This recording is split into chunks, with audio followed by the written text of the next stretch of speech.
Today we're going to be talking about the severance of a joint tenancy.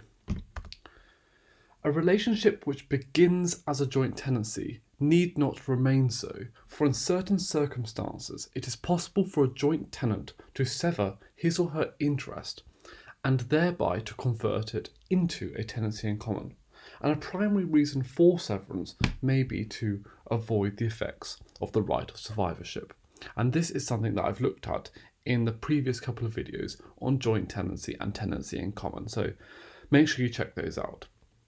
It is never possible these days to sever a joint tenancy of the legal estate, for to do so would be to create a legal tenancy in common, which is prohibited by the Law of Property Act 1925, section 34, subsection 1.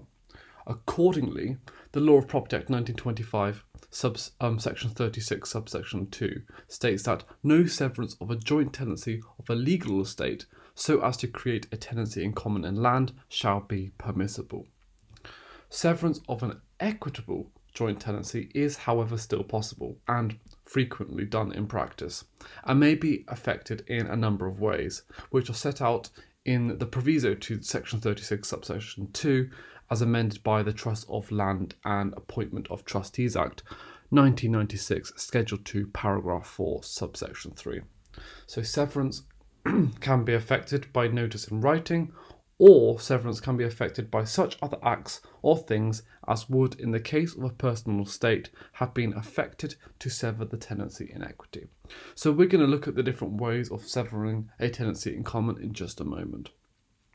When the equitable joint tenancy is severed, the joint tenant severing will take an equal portion of the interest as a tenant in common. Thus, if the property was expressly conveyed to two persons as joint tenants, on severance each will acquire a half share as tenants in common, as seen in Goodman and Gallant in 1986 and approved by the House of Lords in Stack and Dowden in 2007, which we looked at in the previous video. So we're now going to look at these different methods of severing. So the first method of severing is notice in writing. This is probably the simplest way of severing a joint tenancy.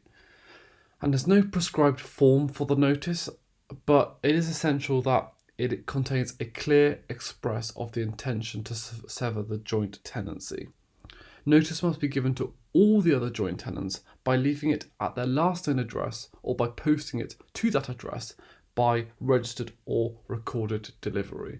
So we can see that's from the Law of Property Act 1925, section 196, subsection 3, and the Recorded Delivery Service Act 1962, section 1 and schedule 1, paragraph 1. So once the notice has been served in one of these ways, it will be effective and will sever the joint tenancy, even if the co-owner does not in fact receive it. So we can see in the case of RE 88 Berkeley Road, 1971, here the joint tenants lived at the same address, and we have R, so this person R sent the notice to sever the joint tenancy to G and signed for the letter herself. G denied ever having seen the letter, which the court accepted was true. However, by virtue of section 196, subsection 4 of the Law of Property Act 1925, the notice had been received and the joint tenancy had been severed. In Reed Draper's conveyance, a husband and wife owned a house as joint tenants. Following their divorce, the wife applied to the court to have the house sold and the proceeds divided. It was held that the court summons and the affidavit were sufficient to sever the tenancy under section 36, subsection 2 of the 1925 Act, which we see here. As the husband had died following the receipt of the notice, the wife was the sole legal owner, but held the property for the benefit of herself and her former husband's estate in equal shares. In Harris and Goddard, a wife petitioned for a divorce, and it was stated that notice of a desire in writing that the house be severed as part of divorce proceedings evidenced a future desire and not an immediate intent, so therefore that was not said to be notice within section 36 of the Law of Property Act 1925. Okay, so that's notice in writing. And another way in which we can sever is through such acts or things as would in the case of a personal estate, have been effectual to sever the tenancy in equity. So, what acts or things bring about severance in equity? And Sir William Page Wood, in Williams and Hensman 1861, provided what these three different ways are. And they're as follows. In the first place, an act of any one of the persons interested operating upon its own share may create a severance as to that share. The right of each joint tenant, is a right by survivorship only in the event of no severance having taken place of the share which is claimed under jus accrescendi. Each one is at liberty to dispose of his own interest in such manner as to sever it from the joint fund, losing of course at the same time his own right of survivorship. Secondly, a joint tenancy may be severed by mutual agreement, and in the third place, there may be a severance by any course of dealing sufficient to intimate the interest of all who are mutually treated as constituting a tenancy in common. So we're going to look at each of these three things in turn because that did sound a little bit confusing at first glance, I'm sure, so let's get straight into that. So the first thing is an act of any one of the persons interested operating upon its own share. Where one joint tenant mortgages or sells their interest or becomes bankrupt, this will sever the joint tenancy. So in Re Pavlo, 1993, when the husband became bankrupt, this had the effect of severing the joint tenancy. Another example is that of disposing one's own interest in such a way as to sever it from the joint property, for example, on sale. This creates severance because it has the effect of destroying one of the unities essential to the joint tenancy, that of unity of title. The purchaser does not share the unity of title with the other co-owners, for he takes under a different document and so cannot be a joint tenant with them. In law, severance would occur when the estate was conveyed to the purchaser, but in equity, it takes place as soon as there is a specifically enforceable contract to sell. It will be remembered that equity recognises the purchaser as the owner from the date of the contract, and the change of equitable ownership is enough to destroy the unities. Okay, so that is our first part of these three different ways. So an act of any one of the persons interested operating upon his own share, dealing with his own part of the property in the way he wants to deal with it. Mutual agreement. Severance can also be effected by the agreement of all the joint tenants. The agreement may of course be expressed, but also can be inferred from the conduct of the parties. For a person to unilaterally sever a joint tenancy, there must be an act. However, a mutual agreement by the joint tenants is sufficient. The agreement need not be legally binding.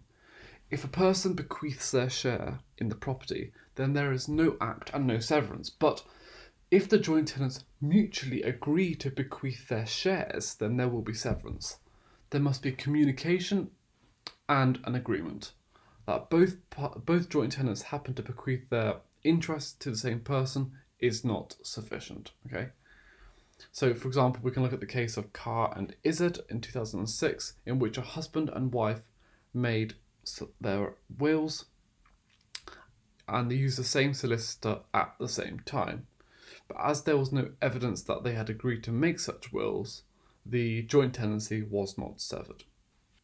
And finally, course of dealing. So this is best explained with the case Goran Snell and Carpenter from 1990. So a married couple had separated and they were contemplating divorce. They owned two properties as joint tenants. They had discussed severance and had gone so far as to draw up an agreement with each taking one house. However, the wife had reserved her position and not agreed to the severance itself. So it was held that the joint tenancy had not been severed either by agreement or a course of dealing. And it was said in the case that a course of dealings is where over the years the parties have dealt with their interests in the property on the footing that they are interests in common and are not joint. But in the present case, there were simply negotiations between the husband and the wife, and again there was no finality and there was no mutuality. For severance to be effected by a course of dealings, all the joint tenants must be concerned in such a course, and in the present case there is no evidence that Mrs. Carpenter was committing herself to accepting a tenancy in common prior to the property division, which would have been made in the divorce proceedings.